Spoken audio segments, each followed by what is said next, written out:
Hey everybody, this is In Philosopher's Garb. I'm a Christian theologian, and today I'm bringing you a video in which I critique two Christian apologists who recently did a live stream in which they bashed the minimal facts argument for the historicity of the resurrection. Than from Exploring Reality was in a Jubilee Surrounded video recently in which he talked with Alex O'Connor about evidence for the resurrection. Now, Eric and Than were doing a live stream in which they reviewed Than's performance, and a clip from that review in which they attacked the minimal facts is what I will be responding to today in my video. Now, if you don't know what the minimal facts approach is, no problem, I'll explain it here in a second. But before I get into the nitty gritty, I do want to make a preliminary remark. First, many of you who follow my channel might know that one of these apologists, Than, is a friend of mine. We have done live streams together, we talk pretty frequently, so on and so forth. So before I start beating up on him in front of a bunch of people, I want to say there's no animosity here. This is hopefully iron sharpening iron. I let Than know ahead of time that I'd be doing this. I don't know Eric personally, but I have nothing against him, personally either. I think he puts out a lot of great content here on YouTube. Everybody should go check him out. But unfortunately, his critiques on minimal facts don't fall into the category of good content, as I think will become clear.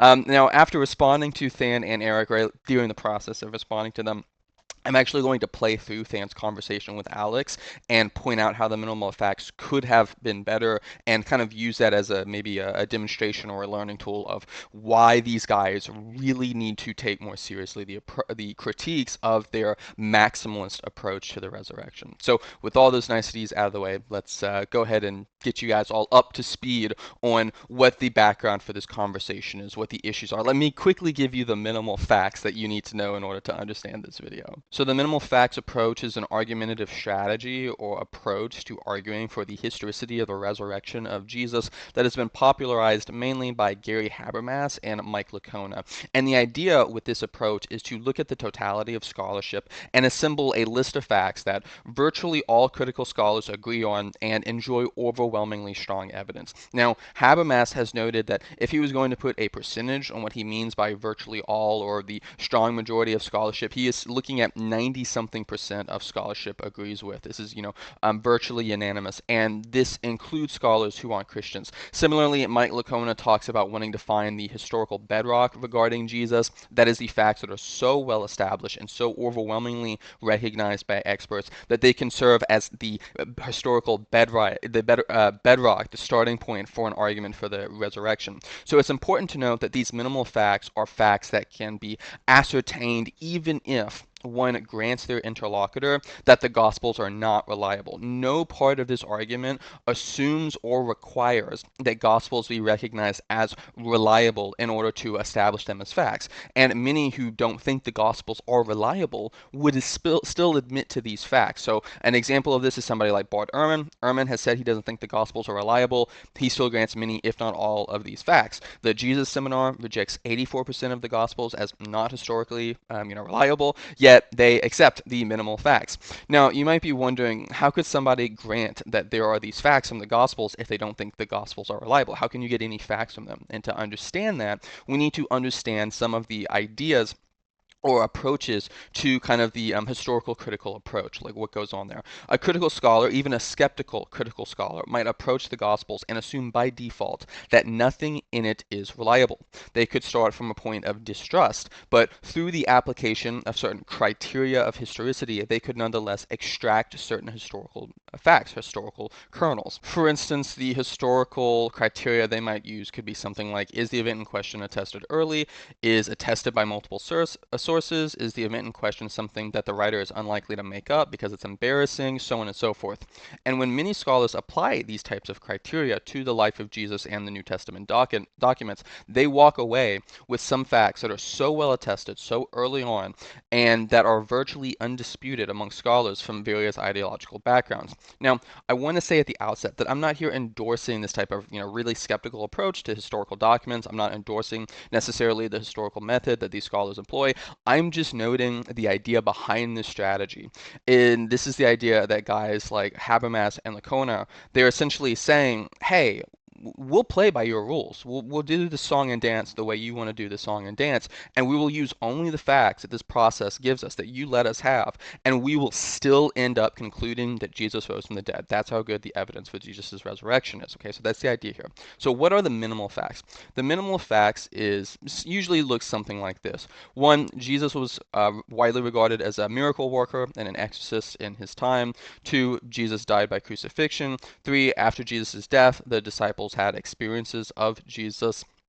The disciples' lives were transformed. The conversion of James, this is James, the brother of Jesus, he converted to being a Christian. The conversion of Paul, and then the earliest proclamation of the gospel. Now, there are a couple other facts which, though not meeting the standard of being virtually unanimous amongst critical scholars, are held by the majority, even the strong majority of scholars, and also have extremely strong evidence. An example of something like this is the empty tomb. Habermas makes a separate list for facts such as these, which don't meet that really high bar of like 90% something threshold of scholars, but they're still quite high. I think Habermas has said the empty tomb is something like 75 to 80% of scholars agree to that, but that's just me going off memory, so take that with a grain of salt. So these other strong but not minimal facts are Jesus' burial, the historicity of the empty tomb, Jesus' death leading to the disciples' despair, the resurrection proclaimed in Jerusalem, the resurrection message, and the Christian church growing with someday being a primary day of worship, things like that. Now, Habermas mentions these facts as well. In fact, Habermas initially gives a list of 12 what he calls known historical facts, and then he reduces those even more to get like a core minimal facts, which is the first 6 or so I gave you. But he separates these from these other lists primarily because these other ones don't have that near unanimous consensus that the others do. And Habermas refers to these, like I said, as the known historical facts, and he thinks they are important. He spends a good bit of time talking about them in his written work, and by excluding these from the minimal facts, by separating these as the known facts instead of the minimal facts, Habermas is able to keep the really high percentage of the acceptance of the minimal facts. He's able to keep these higher because just in general, the more facts you put on the table, no matter what the facts are, you're going to slightly reduce the number of scholars who agree to them. So he wants to keep this percentage really high, and so but he still thinks these are important, so he keeps them separate. Now, the idea is to take these facts and argue that Jesus resurrecting from the dead is the best explanation for these facts. Now, I won't do that here for time's sake. I'll just reference to Habermas's recent multi-volume work on the resurrection, which is quite fantastic. Now, I want to highlight one important methodological concern for minimal facts arguments. The idea of the minimal facts arguments is not that you can only use these minimal facts in your arguments and never touch anything else. The minimal facts are not handcuffs which are keeping you from using any other piece of data. The minimal facts are a foundation from which to build. It is a rhetorical strategy that prioritizes focusing on what is most well known and most well established. In defending the minimal facts argument, Licona draws on data from something like the American Psychological Association in order to refute the hallucination hypothesis. It would be really silly to say, hey, Licona, that fact about hallucinations from the APA, that wasn't part of your minimal facts, that's cheating. Like, no, nothing about the minimal facts means that when one is comparing different explanations, when one is trying to figure out which explanation is the best of these facts, that one can't then use additional data to defeat one explanation or to bolster another. Habermas, in his work, uses the language of laying a foundation on which one builds.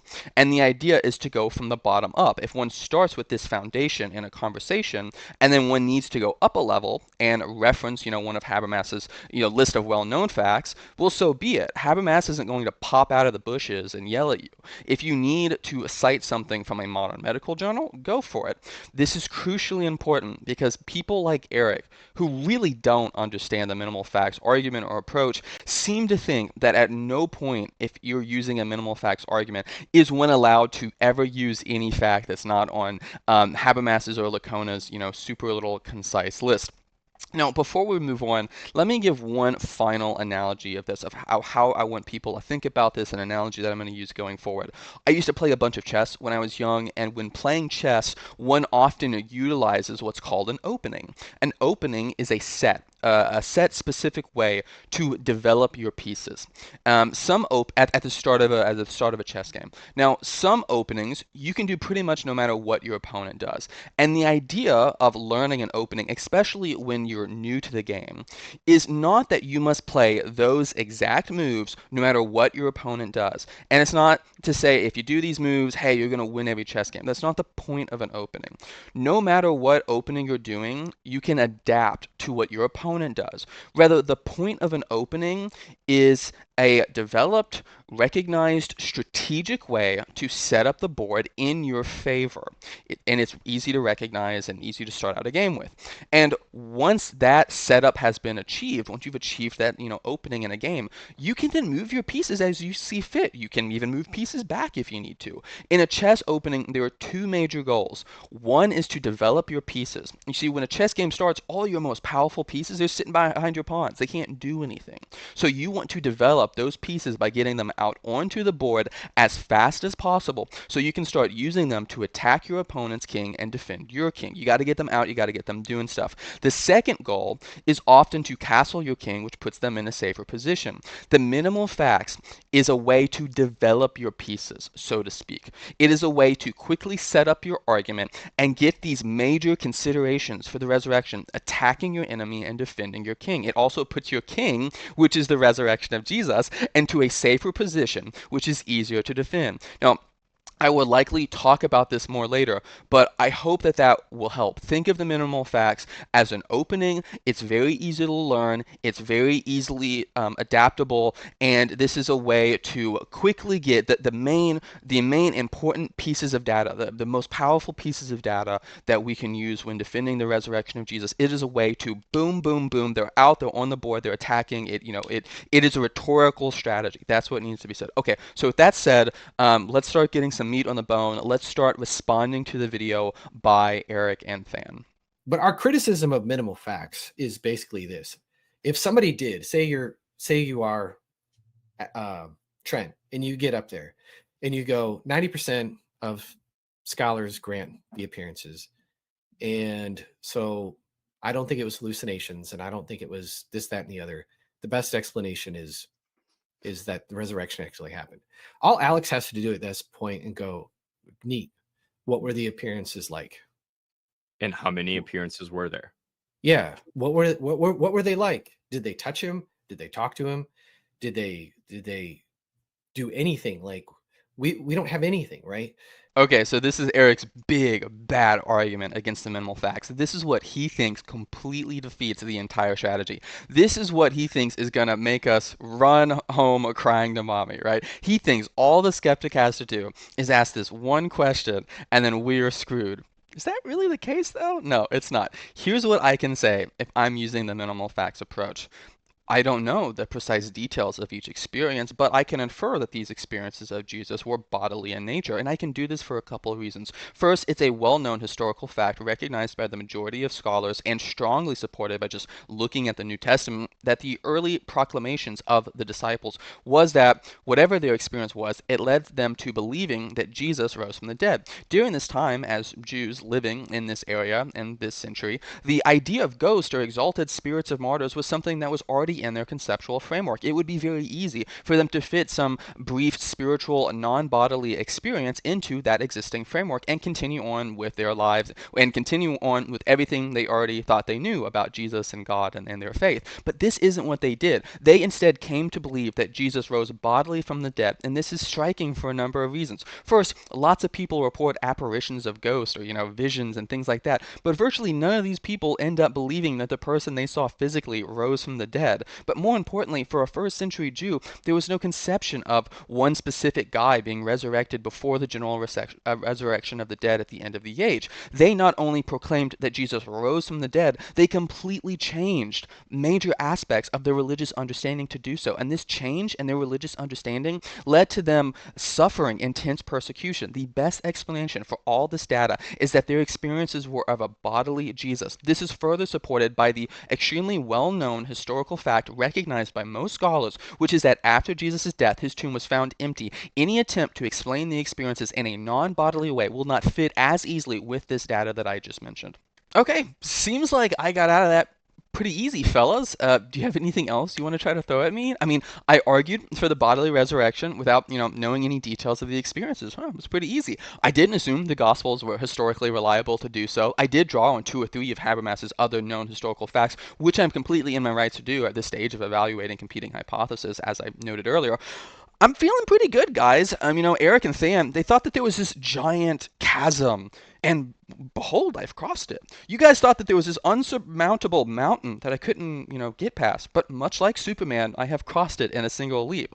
Now, Than and Eric might want to object that I brought in these other facts besides the super minimal facts and that I therefore cheated. But I have already explained why that objection won't work. Nothing about the minimal facts entails that I can't draw on these other facts in the evaluation stage of the argument. Or to use Habermas's language, I simply built on the foundation that I had already laid by introducing 2 new facts, which Habermas and to some degree Licona explicitly mention in their work. The problem isn't that I have cheated. The problem is that you two don't understand the minimal facts. You guys have been hanging out with Lydia McGrew and listening to her bash the work of Mike Licona and Habermas when you should have actually gone and opened up Licona and Habermas's books and read what they've actually written.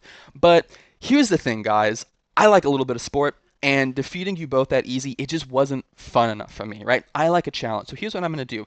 Even though I don't have to, I'm going to restrain myself to not using any of those additional facts that Habermas or Licona directly provide me with, okay? You guys ready? Here we go. So we have reports of the same external phenomena occurring across multiple people with individuals and in groups across different moments in time. And usually when we have multiple people reporting the same external phenomena in this manner, the phenomena in question is a physical reality external to the people reporting it. So if we were to just do a Bayesian analysis of this, anytime we have multiple people reporting the same external phenomena like this, our default should be to recognize that this phenomena in question is an external physical reality, as that is what is the most consistent with our past experiences and our epistemic norms. If you want to argue that there is something notably different about this instance, which will make us, not be justified in taking this usual assumption, you will need to make that argument in a non-circular way without assuming the low prior probability of a resurrection event in the first place.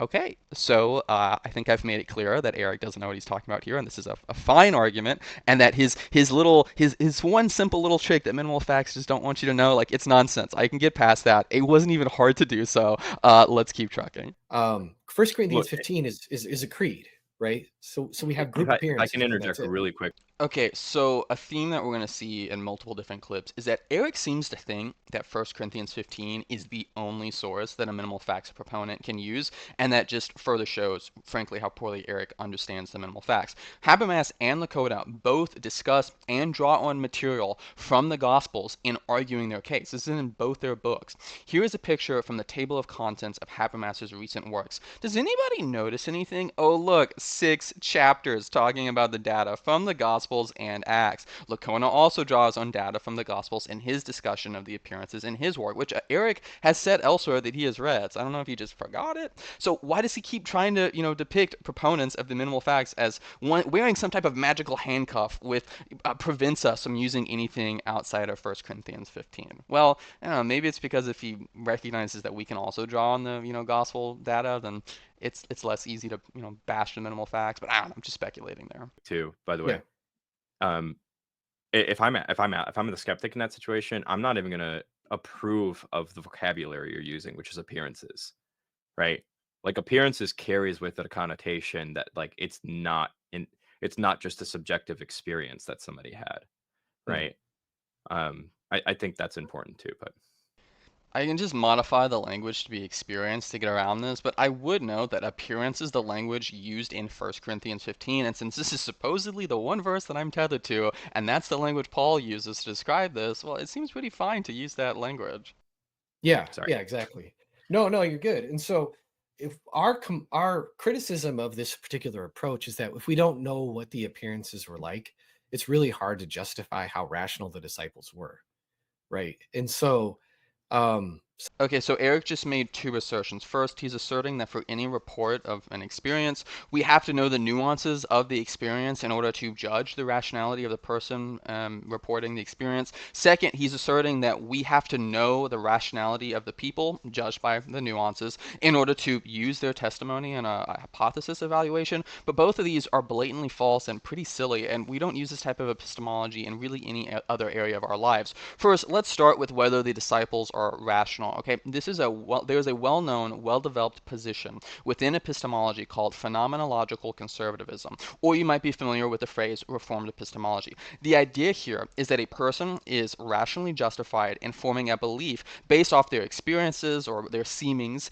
in the absence of a defeater. So if Peter had an experience which seemed like an appearance of the risen Jesus, and he comes to hold a belief based on what it seemed to him had happened, and Peter had no defeater for that belief, then we can say that Peter is rational in holding to that belief. And we can recognize that Peter was rational in holding to that belief, even if we don't know the details. For somebody who likes to spend a whole lot of time talking to a certain epistemologist, this is a pretty big epistemic blunder. But let's move on to that second point.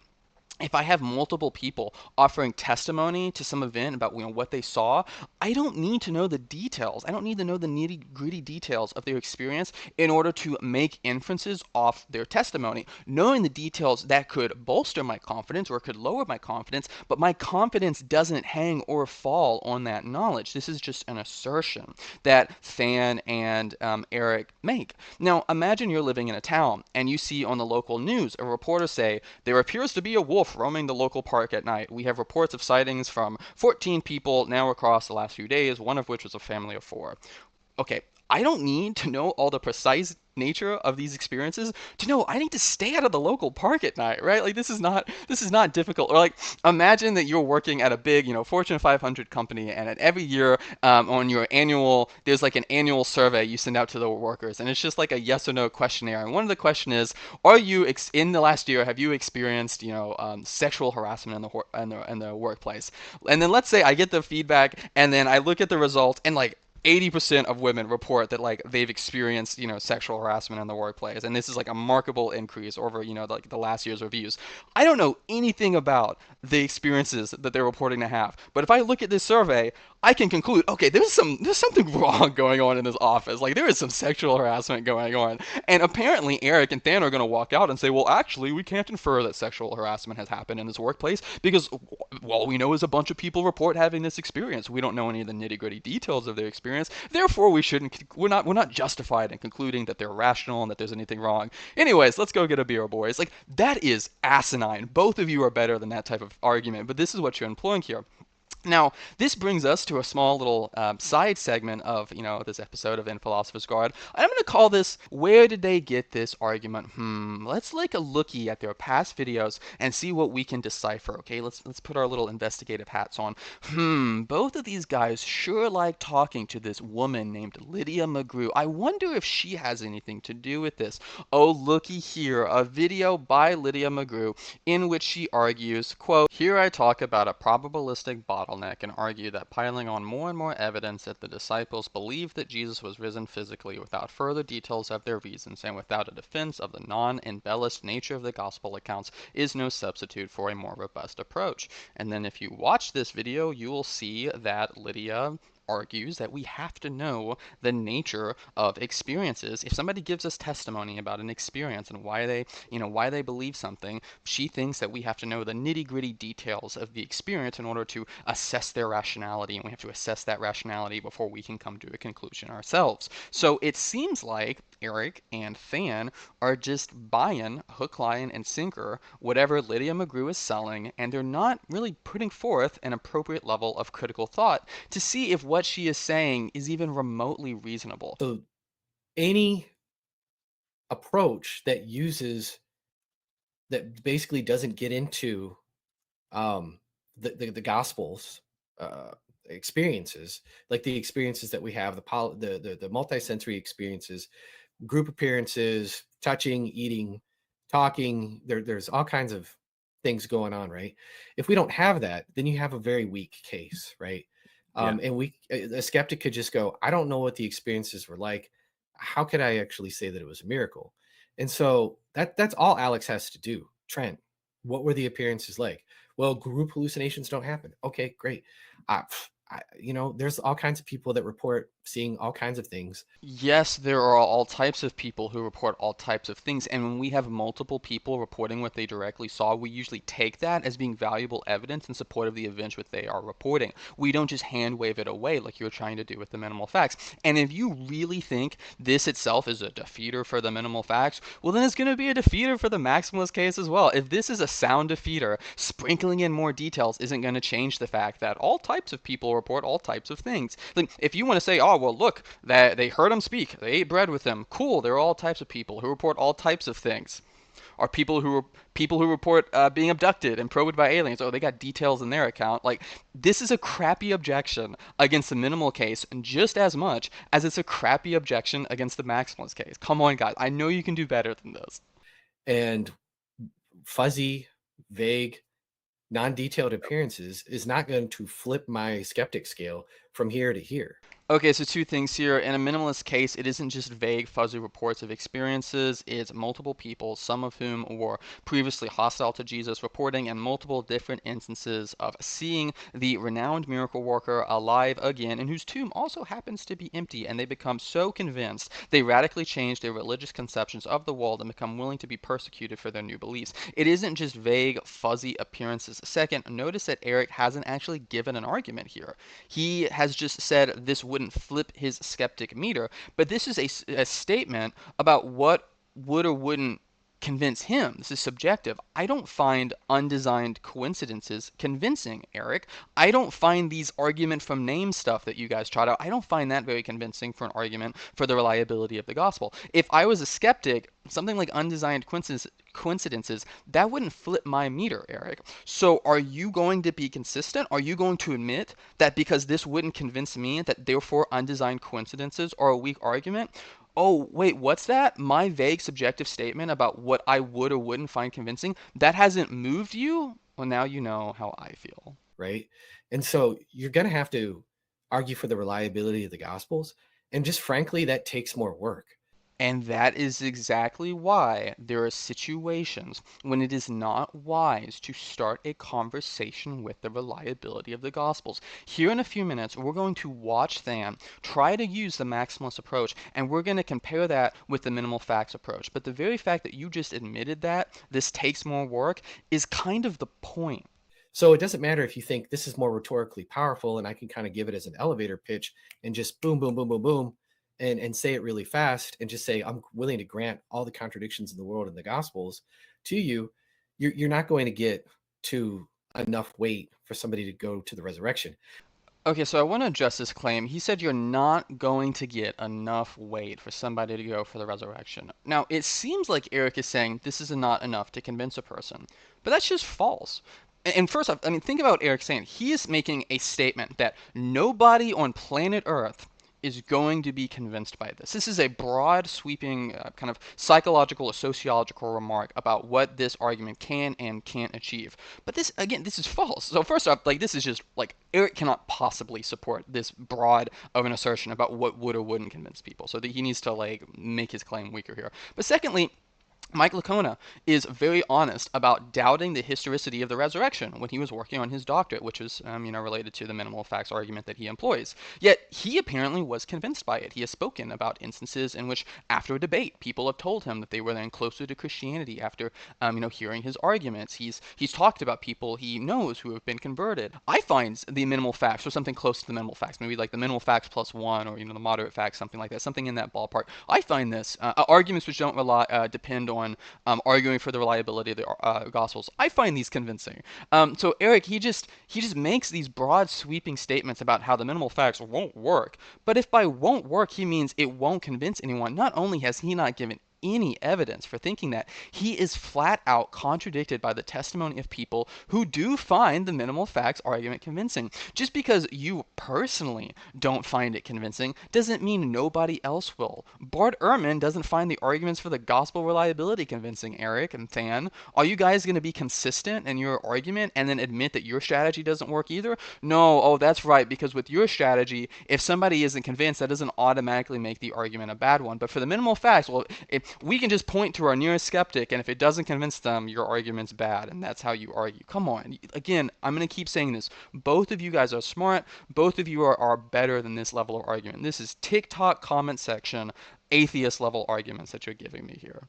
Especially if you're willing to grant contradictions or grant for the fact for the sake of argument that they made stuff up.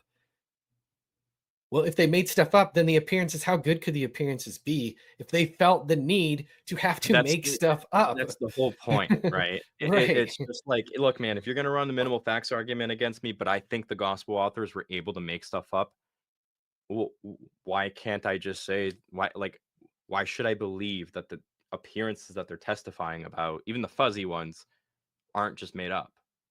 Okay, so a couple things. Nothing about using the minimal facts argument means that you will just grant that the authors made stuff up willy-nilly. The point of the minimal facts argument is that if we have two contradictions between the Gospels or some supposed error or embellishment or something like that, I don't have to give any type of answer for why there is a defense. I don't have to elaborate on why that's not an embellishment. I don't have to do any of that. I could say, yep, they just made things up. I could say that, but I don't have to. I could say maybe one misremembered, or that their source misremembered, or they misheard, or something like that, so on and so forth. So I don't have to grant. They're lumping in, oh, if you use the minimal facts, you're just going to say people made stuff up. No, that's nonsense. This is misrepresenting the minimal facts, which is, it seems like this is all these guys can do. They can't actually attack the minimal facts for what it is, which I think is pretty damning. They have to misrepresent it. They have to misrepresent this strategy in order to attack it, right?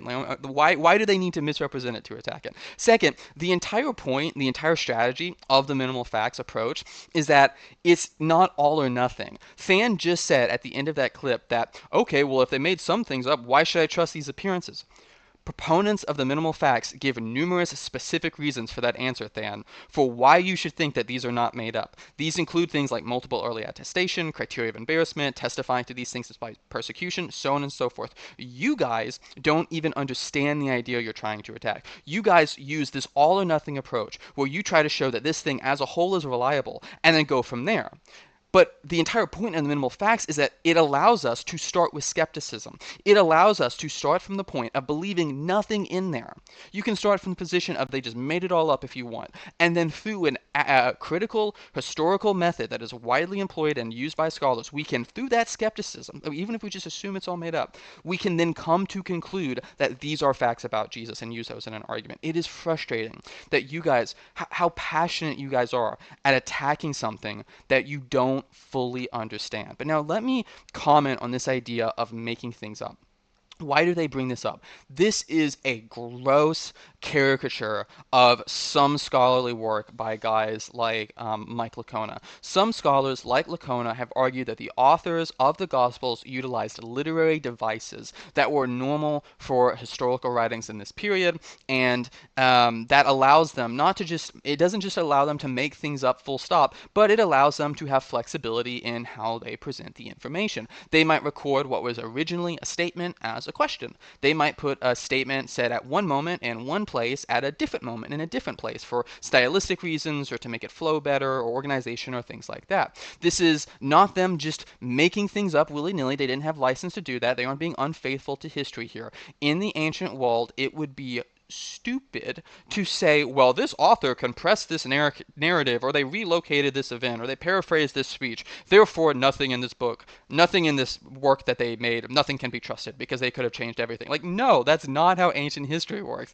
The fact that authors might have used literary customs of their day doesn't mean one is committed to saying they just made things up. This is sloppy, and I know both of you, again, are better than this. Than, I have seen you be so diligent and so careful about so many different things when it comes to research and argumentation. For you to misrepresent the minimal facts in such a brutally sloppy way is sincerely beneath you, my brother. Come on, guys.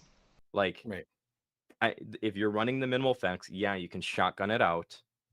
Which, by the way, I think you can shotgun out the max data case even just as fast. Later in this video, we will watch Than try to shotgun out the max data case, and we'll see how that goes, and we'll compare that with the minimal facts approach.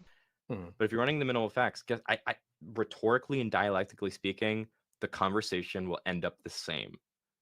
At the end of the day, you do have to do the work, and I just don't think it works. So there are two problems with this statement. First, it's blatantly false. If I'm doing minimal facts and somebody says, but, the infancy narratives contradict, so these can't be reliable, I can say, cool. I never claimed the gospel's reliable. I don't need them to be reliable for my argument to go through, so why don't you address the specific facts I mentioned, which the overwhelming number of scholars support due to the numerous lines of evidence supporting them? I can say that, but Than and Eric, they have to go down that line of argument. They have to take the conversation that direction, okay? They have to argue that it isn't really a contradiction, it isn't really an error. So there is just no reason to think that this statement by Than is true. Man, I don't know if this is just something you're telling yourself to justify continuing to double down on your just like hatred of minimal facts, but it's nonsense. If you think about it, you will see that it's nonsense. Than's entire argument relies on establishing that the Gospels have a certain property, whereas that property isn't needed at all for my argument. So to say these things are going to end up at the same, like our conversations are going to end up at the same place, no, that's just insane. But tell you what, Than, you're my buddy, and I love you. I do. I love you. So let's just suppose I grant you this point, all right? I'm a nice guy. This still doesn't help you against the critique that guys like me are bringing. You don't seem to realize that there are a lot of people who aren't radical skeptics about every conceivable claim. You're going to spend all this time trying to establish the reliability of the Gospels so you can eventually get to the resurrection appearances to the disciples, which have, these physical aspects and so on and so forth. And that might take you 20 minutes. Whereas I'm going to just start by saying that there are these appearances, that these appearances are a fact. And I'll only go into that stuff if I need to, if the person I'm talking to makes me go down that line of thought, okay? The benefit of my approach is that there are a lot of people who are just going to go along and not object to my statement. So all that work you're doing, it's not even needed. Like suppose you have a car that goes 20 miles per hour and I have a car that goes 60 miles per hour, and we're trying to get it to a town 300 miles away. And let's suppose you and I, Than, we start at the same time. If we have an infinite amount of time, we will both end up at the same place. But guess what? The fact that we're going to end up at the same place doesn't mean your car is just as good as mine as getting to the town. Mine is going to get you there a whole lot faster. And it's the same thing with our rhetorical approach to the resurrection if I grant you this point. But here's the thing, even if I grant you that we will end up at the same place and discuss the same issues, that doesn't change the fact that mine will get you there quicker. And I don't need to get bogged down in all these minor objections about peripheral contradictions. And in that thought experiment I just gave you, in these types of debates, we don't have an infinite amount of time. I grant you, say, okay, suppose we have an infinite amount of time. In debates, you don't have an infinite amount of time. In your discussion with Alex O'Connor, my brother in Christ, you had about 6 minutes total that you were up there, and you weren't even talking for all that. We have a finite amount of time to present our data and present our case. And the point that I and other people are trying to convey to you two is that in these situations, you are wasting time. You are wasting tons and tons of time, of precious time, talking about stuff that you have no need to talk about unless you have to. Yeah. Um, so Any miracle report, if you just don't have details of the actual event, it's just not a strong. It's just not a strong argument. First, this is not true. There are hundreds of millions of people who report experiencing or witnessing a miracle in the context of Christianity. There are millions of people who report having spiritual experiences with God. These are valuable data points, even if we don't know all the details of these experiences. So wrong right off the bat. Second, we have details of of the appearances when it comes to a minimal facts approach. It may not be about the nitty gritty of the precise things they saw, but we know that these are things that happen to multiple people and groups at various different times. People who were hostile to Jesus, people who didn't believe, people who did believe, so on and so forth. We know that the miracle in question was that of an appearance of Jesus, which led them to believe he had resurrected, so on and so forth. So L's across the board for this objection. You have to have details, and so yeah, that's basically our beef with that. And so I don't think it works. I was kind of disappointed to hear Trent say that, because it's just like all you can basically do is just go, but group appearances don't happen. Group appearances don't happen. Okay, we he says that he appeared to the 12. Like, was it all at once? Like, does the text even really say that? Like, a skeptic could just kind of. Again, Eric is operating under this weird assumption that a proponent of the minimal facts can only use 1 Corinthians 15, which is not true. I can draw on other appearance narratives for this, but let's just pretend all that I have to work with is 1 Corinthians 15 for a second. Like, let's just pretend that that's the case, even though it's not. In the creed, we see this: he was buried, that he was raised on the third day in accordance with the scriptures, and that he appeared to Cephas. This is Peter. then to the 12. Then he appeared to more than 500 brothers at one time, most of whom are still alive, though some have fallen asleep. Then he appeared to James, then to all the apostles. Last of all, as to one untimely born, he appeared to me. Notice two things here. First, the repeated use of then. This is indicating the order of the events in question. One happened, then another happened, then another happened, indicating these are multiple repeated experiences. Second, notice that it says Kephas, which is Peter, then to the disciples. Wait a second, isn't Peter one of the disciples? Yeah, he is. So why is he mentioned by name? And then referenced in the disciples, because the appearance to Peter is one instance and the appearance to the 12 disciples is another. At the end, we see that Jesus appeared to all of the disciples, all the apostles. Well, wait a second, wouldn't that include Peter and the 12 disciples that were just mentioned earlier? Yeah, it would. So why is it being mentioned here? Because it's a separate appearance to that group, which is different from this other group, which is different to the appearance to Peter. So even if I restrict myself to 1 Corinthians 15, like Eric so desperately wants me to do, your argument is garbage, and it shows that you have not even remotely thought through what you're saying.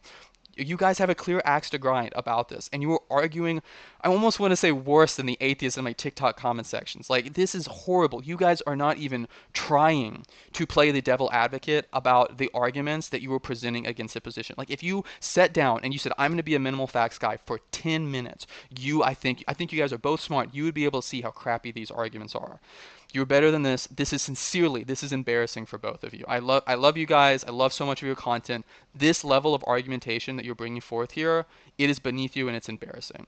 But all of what I just said, that was assuming I have 1 Corinthians to work with, which I don't. As I have noted, both Habermas and Lakota have utilized the gospel appearance narratives in their work. Dial up their skepticism at least a tiny bit, not an unreasonable amount.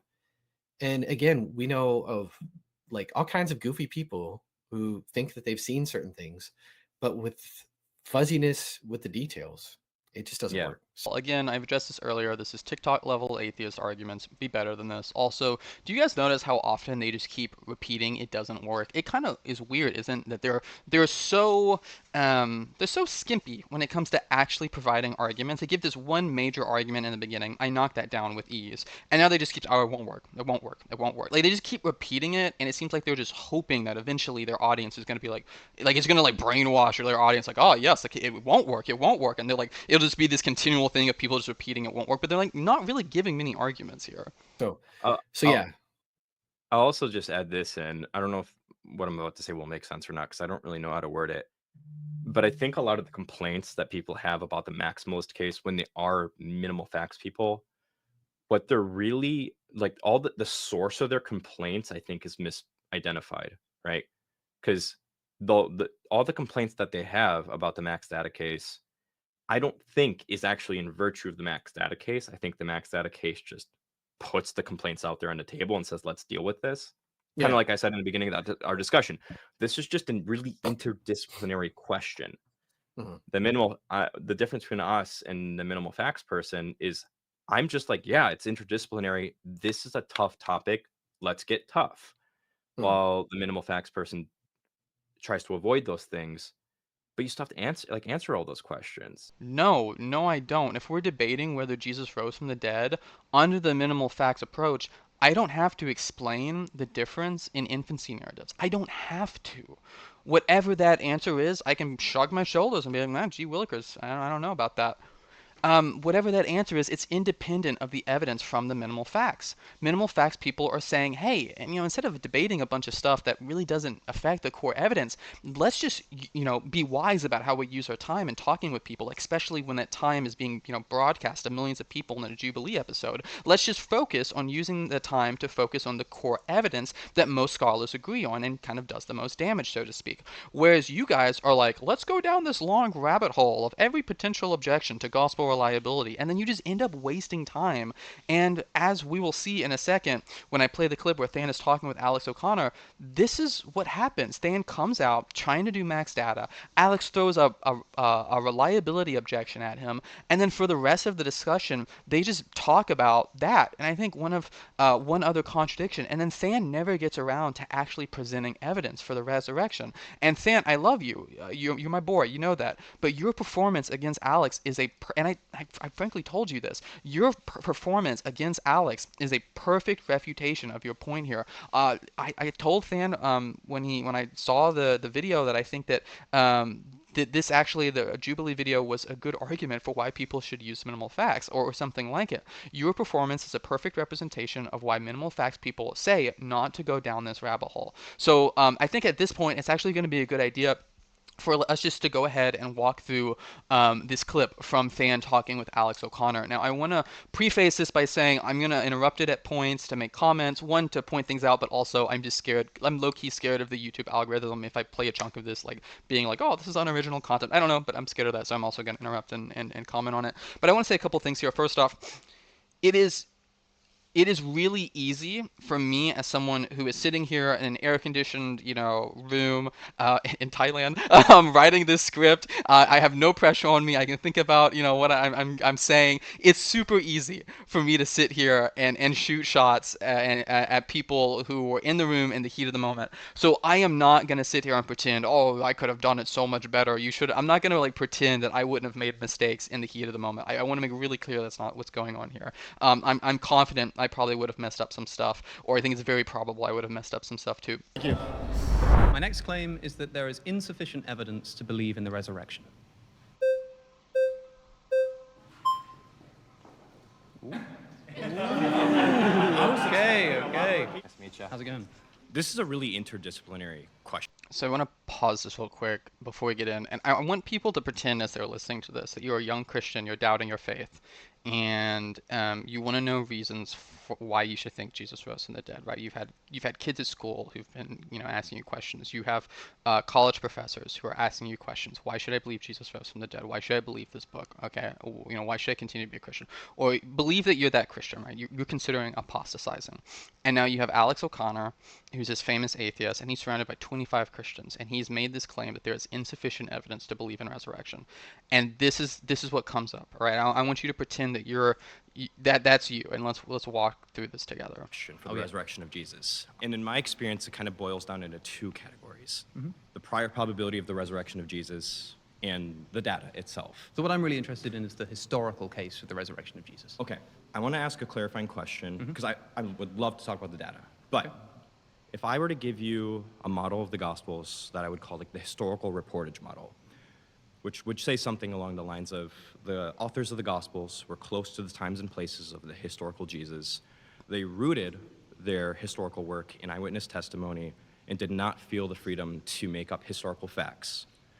Because of that, we can extract all the testimonies from these Gospels, and we have access to what the original eyewitnesses actually said and did. Okay, so who do you think? Okay, so I want to pause here and note that going into this, Than isn't just starting this off with a max data approach. I know what Than's rhetorical strategy was here. I'm not going to object to what he was going for here. I know he's kind of trying to say, hey, listen, if I can get you to conclude this gospel reliability stuff, this historical reportage model, would that be enough to get you there? And the idea here is that if Alex says no, then what really is the issue Than's going to want to press is Alex is bringing some, maybe you could say some biases or some predispositions against the resurrection that he's factoring into the prior probability. So that's what Than is thinking about getting into here. He's kind of thinking about shifting the conversation to go down talking about prior probability of the resurrection and not just the arguments about the reliability of the Gospels. And this would be a really interesting line to go down if Alex had just said, that wouldn't be enough for me, because then Alex would be admitting, well, like all this stuff, whatever facts you put on the table, that's not enough because I have this, kind of this bias or this presumption against supernatural claims. So that's kind of the idea that's in Than's mind, and that's reasonable. I don't have any objections to that. What's going to become problematic as we go forward is how does this conversation proceed? Like, how does Than pivot when that line of argument doesn't end up going down that direction? So let's go. Think of the eyewitnesses that the testimony is being based on. So this is where I'm not a walking encyclopedia, but I would say if you looked at all the testimonies, we have 21 unique testimonies that are going to be polymodal in nature. They're going to have semblances of independence and interdependence and some dependence because of the synoptic problem, all that stuff. If we were to get there, would that be enough for you to say the probability that the resurrection happened relative to any other countering theory is higher? Okay, so again, at this point, mainly the thing he said is, "Hey, listen, if I got you to believing the stuff that I believe about the the gospel reliability stuff," and he kind of sprinkled in there like some things that in his model that if he got if he got it through aspects that would aspects of the appearances about them, kind of having these polymodal. But at this point, it's just kind of this hypothetical question of if I got you there, would that be enough? And so he hasn't presented any evidence. He has, or at least very little actual presenting of any evidence at this stage in the argument. Again, that's fine. But now we're going to start to see how things go downhill. So let's keep watching. No, I don't think so. So that tells me then that, one, it could be the prior probability still. That's an issue. Because if that's not enough evidence. It's not that. I think that the authors of the Gospels, specifically on the resurrection, can't be trusted to be giving an accurate account of what happened. Okay, so I want to point out right here, minimal facts can say, "Cool, I don't care." If his statement is, "I don't think the gospel accounts can be trusted to be reliable," minimal facts can say, "Okay, cool. Tell you what, gospels they can't have this general label of reliability. Here's what I'll do. I'll just go with the minimal facts that scholars think that they can extract from these unreliable documents, and then I'll just go based off and I'll argue for the resurrection based off that facts. I don't need to get into whether or not the gospels are generally reliable here. So I want to point that's how minimal facts could respond. Now Than, I think he briefly tries to continue this line of thought that he was setting up. So let's go ahead and hear him out. Yeah, that's why I'm asking if we had this historical reportage model, and that was true. Sure, well, if it were true that they were reporting historical events, then it would be a historical event, yeah. So let me clarify I don't think that they are. Yeah, I get where you're coming from. Let me clarify one So that was kind of just like a misunderstanding on Alex's part. Again, I'll just keep going. thing here. The historical reportage model does not entail what the reporting actually happened. All I'm saying is that we can extract from there is that these were the actual eyewitness testimonies to the risen Jesus. Okay, so I have a question for you. Yeah. Do you think that Jesus is the only person outside of the people that...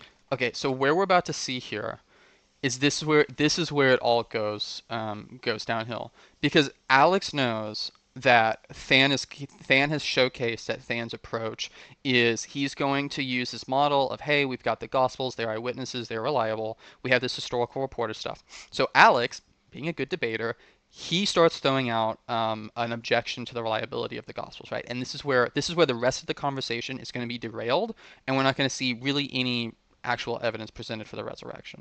Jesus and the apostles rose from the dead. Do you think that he's the only person in human history that's risen from the dead? Yes. Okay, so Matthew's Gospel, in Matthew chapter 27, says that at the time of the death of Jesus, the graves of Jerusalem opened, and the holy ones got out of their graves, and then, interestingly says, then after the resurrection, appeared to many. Many of them walked around appearing to many. Do you think that that happened? So I would just say that if the historical reportage model is true, then yes. So you think... But, hold on, the problem there is those are also talking about resuscitations most likely, not resurrections. Yeah, but what we're talking about here is the graves of Jerusalem opening and many people getting out of their graves, walking around Jerusalem and appearing to many people. If I say yes, what's at stake If there? this happened, this would be the most extraordinary event that's ever happened in human history. And yet... And then you're going to make an argument from silence from there. Okay, I'm just going to pause here and point out, so what's going on here? Than hasn't really presented an argument yet. Than showcased he has the strategy of arguing for the historical reliability of the Gospels. So Alex has picked, he has, examples ready of things that he thinks are errors or exaggerations or embellishments in the Gospel. So Alex has picked that, and now Alex is pushing Than on that. And again, pretend that you're this Christian. You're like, I'm doubting my faith. I want some evidence for the resurrection. Than hasn't presented any yet. Like, so far, Than has asked a hypothetical about his historical reportage model, and then now Alex is pressing and giving objections to that historical reportage model. We haven't gotten anything. Again, if you're minimal facts, you can be like, I don't care about the graves opening in Jerusalem comment. Like that is irrelevant to the minimal facts that I mentioned in the beginning and that is widely supported by scholars. That's completely irrelevant, Alex. I could say, Alex, listen, whether or not that actually happened is completely irrelevant to my case. So why don't you engage with what I'm actually saying and address these facts that I've noted and most scholars recognize? That's all you have to do for the most part at this point in the conversation with Alex. Is you can just say, nope, I don't need to go down that rabbit trail with you. I'm not going to let you do this red herring. Let's get back on track. That's all you got to do. But Than can't do that. because now, he showcased that he thinks the Gospels are historically reliable. He's going to use it as his argument. So now, no matter what Alex throws out, he's got to sit there and deal with it, and that's exactly what we're about to see. Arguments from silence do work. It is I not understand reported. that, but then Hold on, that's only one piece of evidence that you're going to use. Anywhere else. It's not reported in any of the other Gospels. I It's not in understand. Josephus. It's not So in Acts. that's one data It's not point. anywhere. Let's just- well, but hold on, let me finish this thought because this is important. Most Christian scholars, I think, so people like Dale Allison, for example, Yeah. believe that this didn't actually happen. Well, I'm not interested in what Allison is the- going to say. The door that this opens. What I'm interested in is what the data says. The If we have the historical reportage model, right? But you keep saying we have Yeah. this model. That's fine. Let me give you some evidence for the historical reportage. Okay, so we are at this point in the conversation, and now Than is finally going to start giving evidence for the historical reportage model. I'm the young Christian. I'm doubting my faith. Oh, finally, this young, handsome Christian apologist with a chiseled jaw and big biceps. I love Than. I'm talking about him this way in a good way. I'm not mocking him or anything. He's finally gonna give me some reasons for believing in the resurrection and the gospel's reliable. Okay, phew, here we go. Right now we're finally getting in to Than. Than's gonna shotgun the maximal data case or something in that direction, right? Because that's what he's going for. Okay, so keep that in mind. Sure. If this model is true, one of the things I would expect to see would be things like undesigned coincidences within the Gospels. Yep. Tiny little interlocking Okay, details. for the sake of time, I understand what you're saying. So I think that a lot in the Gospels is historically reliable and a lot is not. Things like undesigned. Okay, so all Than got to mention there was if the Gospels were reliable, I would expect to see undesigned coincidences. That's what he said so far. That's all he's got. That's all he has on the table so far at this point in this conversation. He hasn't given examples of undesigned coincidences. He hasn't, gone down that line of thought. He hasn't presented really anything.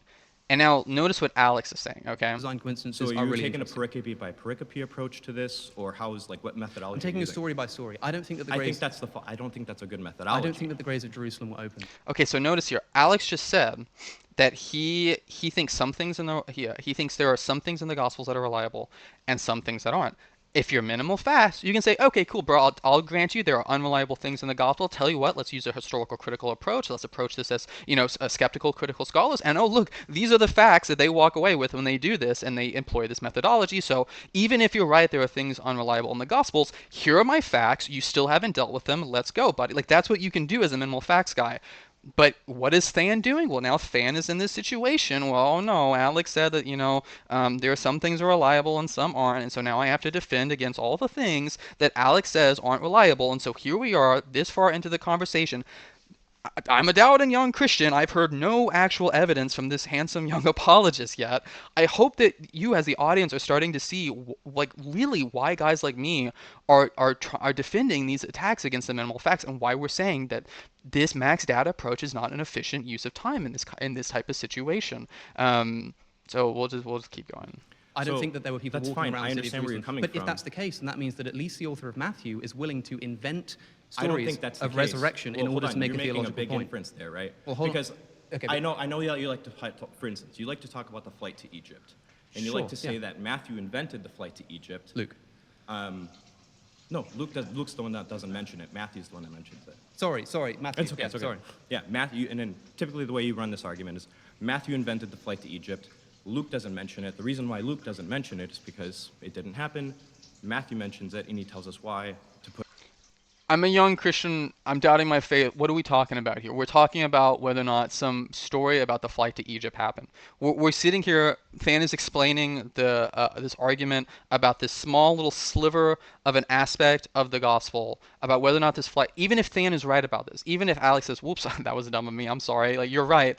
Than has spent all this time arguing for something that doesn't actually get us any closer to the resurrection, like at least in this video.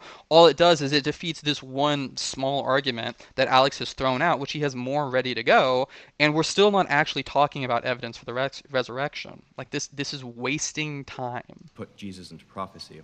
Here's a counter hypothesis. Sure, for this. sure, What if sure. it's just the case that Matthew is not making up historical facts and he's doing some sort of midrash?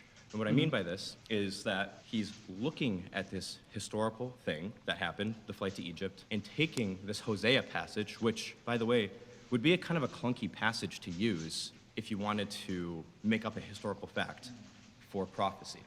because that Hosea passage is not inherently. I think we Well, might let be me land getting the plane here. slightly off. But I have to be allowed to speak here. I think we're getting slightly off topic. The problem with the birth narrative story is not just that a story is being invented to fulfill prophecy, although we're told that that's why it's done. The problem is that it contradicts the other account. That the Well, I'm family totally goes fine to with Again, it's all about contradictions. That's all we're talking about here. Not actually no mention of no mention of all these well-established facts and the lines of argument that support them, regardless of whether or not the Gospels are reliable. We are so far into. I'm sorry, Than, I keep pausing you in the most unflattering ways here. We're this far into this conversation. I'm a young doubting Christian. What evidence have I heard for the resurrection? Goose egg. Nothing. That's the situation we're at here. But Than said he could shotgun out the max data approach and it would be just as effective. Where is that confidence here? the family So, stay in so if you Jerusalem. look at the birth narratives altogether, I think there's room for one discrepancy, and that is That is that Egypt and Luke Jerusalem? doesn't mention it. I Well, think well, that's well, Luke says that they go to the temple. what? Luke says that they go to the temple. Yeah, So hold on. I'm Let going me- to agree with let, you. Let me here. finish it. Luke says that the family go to the temple and present Jesus in Jerusalem. Matthew says that they go to Egypt. They're very far away from each other. And we're told that they stay in Egypt until Yeah. after the death of Herod. This is a contradiction. So again, I actually agree. Okay, There's- pause. Okay, so here we are. We're at the end of this. I'm a young doubting Christian. I didn't hear any evidence. That entire conversation. I didn't hear, at best, what I heard from that was there's this weird thing called undesigned coincidences that are in the Gospels. I have no clue what that means. I have no clue what that looks like. I have no clue why that should, give me confidence in thinking Jesus rose from the dead. That's what I got. I got some passing reference about, well, maybe there might be this historical reportage model, but I didn't even get really evidence for why I should think that's the case. All I heard for roughly 6 minutes is people bickering about a couple of contradictions or embellishments in the Gospels and whether or not those small little stories are embellishments. I'm a young doubting Christian. I'm walking away from this saying I didn't get anything from this. And if I'm Alex Connor in that situation and I know Than, I'm thinking, cool. The guy who's probably going to give me the toughest run for my money, he just wasted his time. He's walking to his seat. Like seriously, what did Than accomplish? I love you, Than. I'm not trying to be mean, but if you're gonna get up here and you're gonna bash minimal facts, and I'm gonna be brutally honest with you, you didn't do anything here. All you did was bicker for 6 minutes in front of roughly 4 million people, and you could have, within 40 seconds, you could have walked out, bam, bam, bam, here are the historical facts, these are widely recognized by scholars, you could name drop a few things, and then you would have had your pieces developed, and then even if you guys ended up going down this rabbit trail, you'd have had your pieces on the table, people could have walked away with, with evidence, stuff like that. Okay, so that's the clip. Let's go back to the live stream. And then I wanted to point this out to people because I am going to reference this a couple times going forward. So let's go back and hear the live stream. You can't just put them to the side and be like, well, we covered this little area here, and that answers the question. Do you get what I'm trying to say there? It's just like a Yeah. byproduct of the question of the resurrection, not what approach you take. At the end of the day, you have to man up and you have to defend the Gospels. Man up and defend the Gospels. Heck yeah. Okay, so this is I'm struggling to not completely be rude here. So this quote comes from something that Lydia McGrew said to somebody. And listen, it may be that Eric and Than mean this as like a passing inside joke, but Eric said it with a serious face, so I'm going to treat it seriously. This statement contains two implications. First, it implies that those who use minimal facts do so because they are unwilling to defend the Gospels. Second, it implies that this unwillingness to defend the Gospels comes from some type of cowardice, laziness, lack of masculinity, something of that nature. Let's address the first implication. Nothing about utilizing a minimal facts approach means you don't also defend the Gospel. Lacona has said he's working on a book arguing for the reliability of the Gospels. Habermas has a section in his book talking about Gospel reliability. I have videos on my YouTube of me defending, the Gospels and their authorship against guys like Dan McClellan. This brings me to the second implication, which is the idea that, why is it that we're not willing to defend the Gospels? Supposedly, if we're not willing to defend the Gospels, what's our motivation for minimal facts? Is it that we're just lazy? No, we advocate something like minimal facts or moderate facts, something in that ballpark, is because it is a better strategic move. You guys are both extremely intelligent men with lots of knowledge, but when it comes to strategic presentation of information and playing the debate game in a wise way, you guys are like a 10-year-old playing chess that sacrifices their queen because oh look, it can get me a pawn. I can trade my queen for his pawn. Now I got this shiny pawn. Like that's the level of strategic just foolishness that you guys are talking here. It isn't just about what facts you have. It isn't just about what you know. It isn't about what things are you able to defend. It's about how do you spend your resources in any given encounter. Everything is a trade-off. Every single time you have a conversation with a skeptic, every single time, there is a ticking clock. You have a finite amount of time. You have this resource that you need to budget. And by sticking your head in the sand and ignoring that, you are wasting an enormous amount of potential to lead people to Christ. In Than's talk with Alex, he did not present a single piece of actual evidence for the resurrection. Than is one of the smartest, most well-read guys I know when it comes to max data and resurrection. I've seen his debate notes from when he debated Dillahunty, guys. Like, trust me on this. I know how knowledgeable Than is. He got in a room with Alex O'Connor, and he was recorded in a video, which as of this moment has been viewed, at least when I was typing the script, by 4.2 million people. And what did you do, Than? How much evidence did you present for those 4.2 million people? How did you help all the Christians who are struggling with their faith and, had doubts? What arguments did you give them? None. Goose egg, zero. At best, and man, this is if I'm feeling really charitable, I could grant you made a passing comment about undesigned coincidences and maybe something about like polymodal experiences from the people who reported these experiences of Jesus.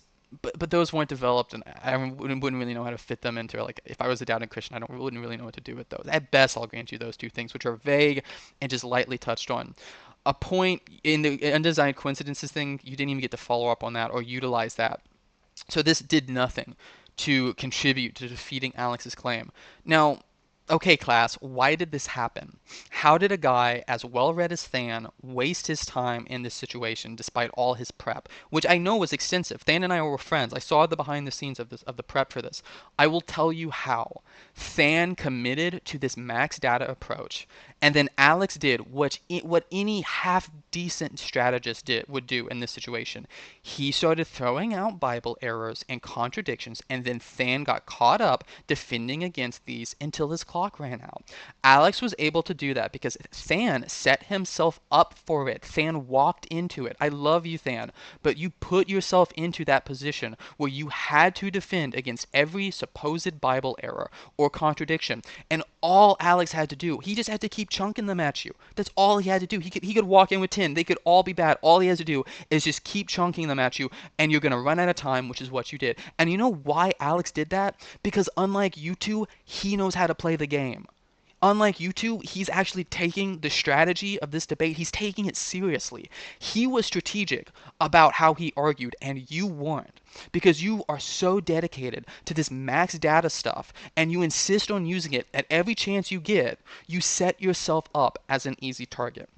Sun Tzu, in The Art of War, he says, appear at points in which the enemy must hasten to defend. March swiftly to places where you were not expected. An army may march great distances without distress if it marches through country where the enemy is not. You can be sure of succeeding in your attacks if you only attack places which are undefended. You can ensure the safety of your defense if you only hold positions that cannot be attacked. Hence, that general is skillful in attack, whose opponents does not know what to defend, and he is skillful in defense, whose opponent does not know what to attack. That is what I'm trying to get you two to understand. That is what every proponent of the minimal facts is trying to get you two and people like Lydia McGrew to understand. When you get into these debates, this is a war. This is a chess game. This isn't just a conversation. I know Eric has this thing, talk about doubts, where he just sits down with people and they have talk. That isn't what this is, my man. Like, you have to recognize the context of the situation you're in. This isn't just a conversation in scenarios like this. You are you're not having a beer with friends at the bar. This is a chess game in which you have to set up your pieces carefully. You have to consider every move and weigh the cost of every move. The very first thing that I think most critics of Christianity learn is contradictions in the Bible. This is internet atheist or internet Muslim 101 stuff. That is the main argument. That is what everybody brings to the table. That is where they think your troops are going to be. That's where they are going to attack. But if you use the minimal facts argument, your opponent finds himself in a position where all the effort they dedicated to that attack, oh no, it's wasted. And then all that time, you've marched your troops swiftly to attack an area that they weren't expecting. If you two aren't going to treat debate like the chess game that it is, stop playing public matches. Seriously, stop getting up as the representative of Christianity and failing, because I love you, brother, but you failed in your debate with Alex, and you failed to present a good defense.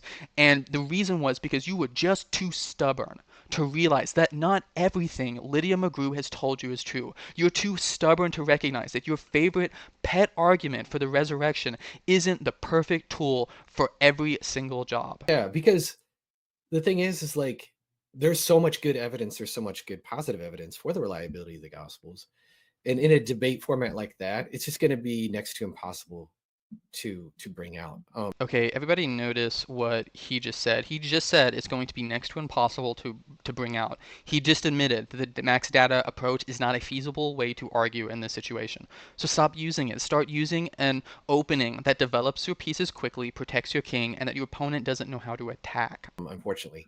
And so I think, again, just going back to it, it's just like, if we have this is, how would this not be the best explanation? And let me give you at least like a tiny evidence sampler of the reportage model. I think is the best that you could do. The best that you can do is give a tiny sample of a historical reportage model. That's the best you can do, really, because here's what I can do in probably less than a minute. The overwhelming consensus of scholars is that after Jesus' death, Jesus' disciples reported appearances of Jesus. These appearances of Jesus took place at multiple times with multiple people, and sometimes in groups. These appearances led the disciples to believe that Jesus rose from the dead, and they became so convinced of that many of them were willing to suffer and even die for that message. And it wasn't just the disciples who had these appearances. Paul, who was not a disciple of Jesus, was an enemy of Jesus, converted to following Jesus after Jesus appeared to him. Jesus' brother, who wasn't even a believer of Jesus during his life, began to follow Jesus after he had an experience. The best explanation for these facts is that Jesus rose from the dead. In that brief statement, I laid out more evidence and more data for the resurrection than Than did in his entire conversation with Alex. And in setting it up this way, I developed my pieces, I launched an attack that now my opponent needs to defend against. It's now their job to attack my arguments. They now need to attack my pieces that are on the board. Remember how Alex kept poking Than with arguments and kept him on his heels the entire time? With what I just said, I'm coming out the gate swinging. It's now my opponent's job to block my blows, okay? To argue, it's now my opponent's job to argue why the resurrection is beat by, some other hypothesis. And then when they do that, now I get to be in a rhetorical position where I can just keep shooting down their arguments. In the time it took me to say what I just said, Than and Eric are barely done explaining what an undesigned coincidence is and giving an example of one. And if a minimalist is going to say, well, see, it didn't work. It's like, okay, again, but your approach isn't going to work either, because you're shot down with is the moment they say, cool, what were they like? Yeah. I've already shown why that doesn't shut me down, and even if it did, even at that point, I would just have to embrace maximalism and fall at the feet of you and Lydia McGrew. Guess what? I will still have developed so many of my pieces at that point. I will have launched such an attack that at that point, even if we bickered about the appearances for the rest of the time, even if we went into gospel reliability stuff, at that point, because I used a different opening, I still have a lot more evidence on the table when I walk away. How much evidence did Than leave on the table when he walked away? Goose egg. What did they experience? And so it's just like big whoop-de-doo that it was efficient. Yeah. Like it's efficient and weak. So it doesn't help. You know what I mean? It's not efficient if it doesn't work. Right. No. So that's the point. Efficiency is getting you to your anyway. Okay, so this is the last clip. Let's talk about the word efficiency and what that means. If you put 5 gallons of gas in your car, and let's say that took your car 5 miles. Now let's say I put 5 gallons of gas in my car, and that took my car 50 miles. Which car is more efficient with that gas? My car is, because I went further with less. If you and I were in a race and the goal was to try and go as far as possible on 1 gallon of gas, what car are you going to choose? You choose the one which uses less gas. This is not a hard, you choose the one that is more efficient with gas. This is not a hard concept. If you have 3 minutes to talk with Alex O'Connor on a Jubilee video that is going to be watched by 4.2 million people, you go with the argument that is going to get you the furthest in those 3 minutes. You choose the argument that will lay out the most evidence in that 3 minutes. The end goal is to communicate to the audience that there is evidence for Christianity, there's evidence for the resurrection, even if there's no way to present a full maximalist case, even if there's no way to present a full minimalist case in this scenario, which honestly there probably isn't because the time is so constrained. The minimal facts approach gets people closer to the destination because with it, you don't spend your entire conversation debating 2 Bible contradictions or 2 Bible errors with Alex, 2 contradictions which don't even remotely affect the truth of the resurrection.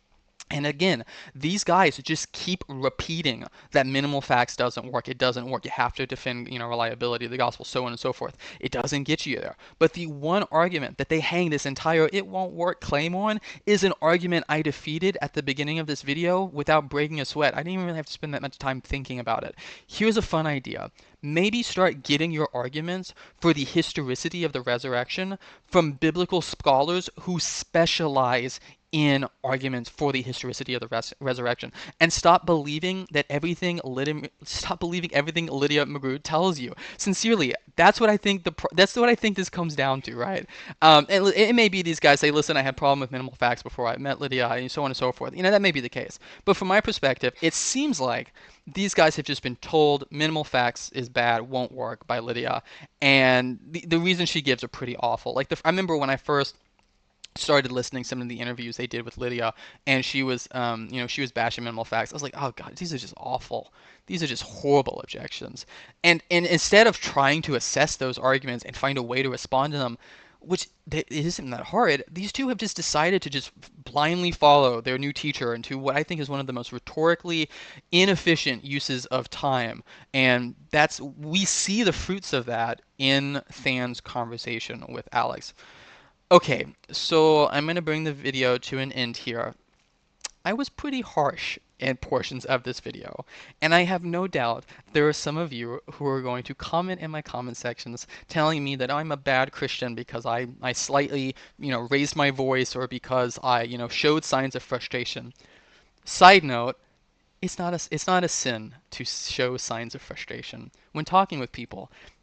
Spoiler alert, Jesus got frustrated when he talked with people. So for all you Christians who want to tell me I'm not being loving, I'm not being kind because I show frustration sometimes in my videos, it's not a sin. Second off, okay, but I want to reiterate that my harshness in this video was not towards you two as people.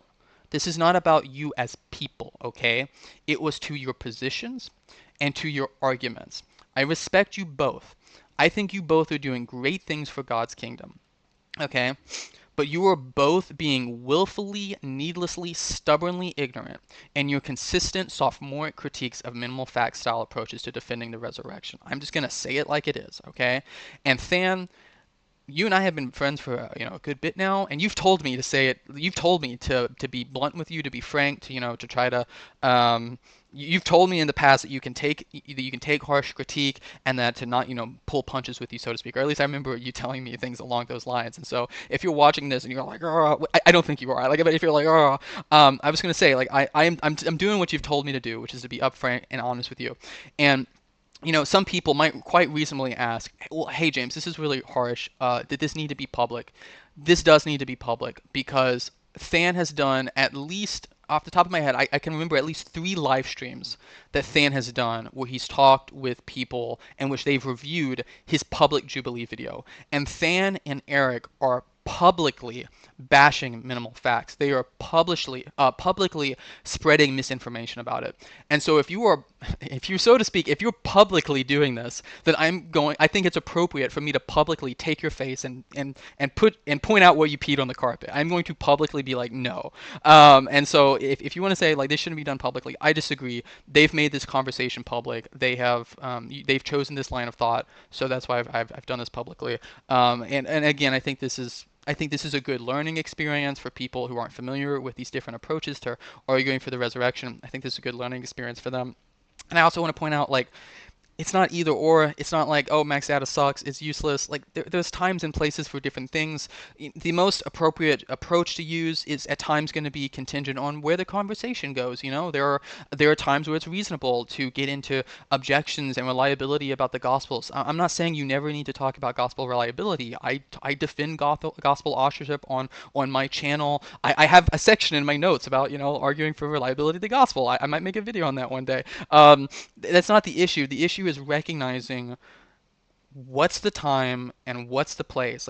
Like we are, as apologists, you should view all the knowledge you have as a tool belt. And there are some times when you need a hammer. There's sometimes you need a saw. There's, so on and so forth. There's sometimes you need sandpaper. But these max data guys, a lot of times they think, well, by golly, it's hammer time, and like that's all they know how to do. There's this old quote where if you're a hammer, everything looks like a nail. That seems to be the approach these guys are going with here. So at this point, in our debate game, Eric and Than, you can do one of two things, broadly speaking. I'm sure you can think of other options. You can recognize that you guys were sloppy in this live stream.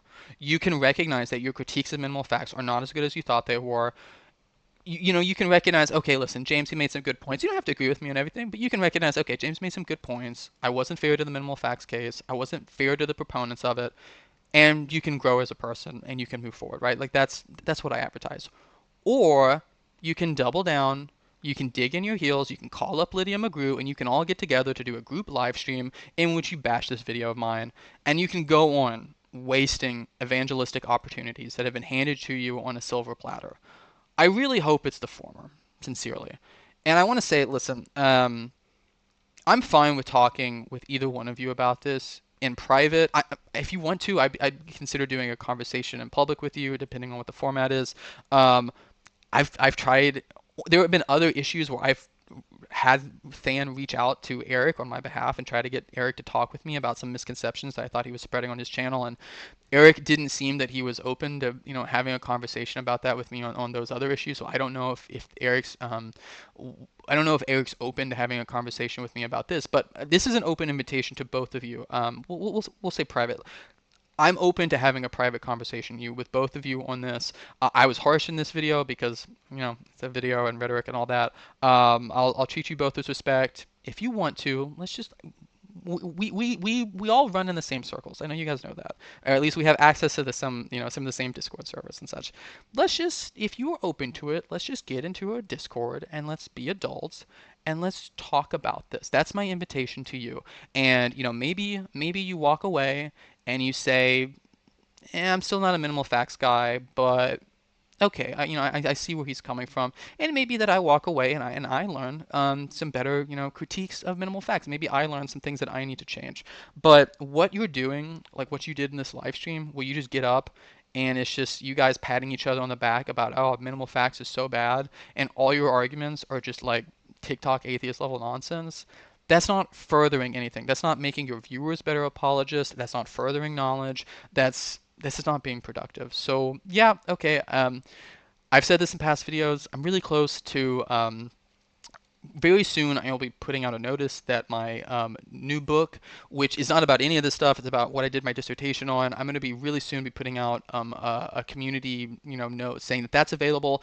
I'm planning to make it free, so if you're interested in a free book that was my dissertation about kenotic Christology, it's theologically related. It doesn't really have much to do with any of this stuff. Just a heads up to all my viewers, that's coming. I'm chomping at the bits to get that to you. I just have to go through some weird hoops with Amazon to get it free as a Kindle ebook. So anyways, make sure to make sure to let me know in the comments if you think I'm an evil, sinful, hate-filled man who raised his voice and used sarcasm.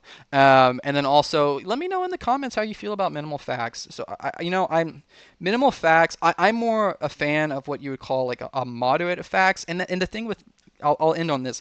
Habermas and Lacona, they talk about like a minimal facts plus one, where they have like the minimal facts plus the empty tomb. They have stuff like that. Like Habermas has his two lists. So what constitutes the like definitionally as a minimal facts approach? You may reasonably object and say that's a little bit vague. Personally, I'm more of a fan of like a moderate facts approach. So like in my ideal presentation of something, I would use something like the minimal facts approach, but then I would sprinkle in something like the empty tomb, and then I would sprinkle in modern miracle accounts. Caleb Jackson has some great stuff on that. I would draw in his work on that, and then personally I would actually sprinkle in some stuff. I would probably sprinkle in some stuff in an ideal case about the Shroud of Turin. So maybe like minimal facts for history, minimal facts plus empty tomb for history, modern miracle claims, Shroud of Turin, and I would kind of run reference an inference to the best explanation approach using those facts.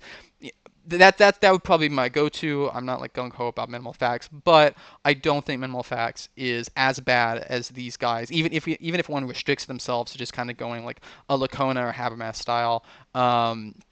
Minimal facts is something in that ballpark. I don't think it's as bad as these guys have painted it out to be, and it reaches a point where they're just spreading misinformation. Okay, I'm going to end the video there. This video is already super long. God bless. Everybody take care.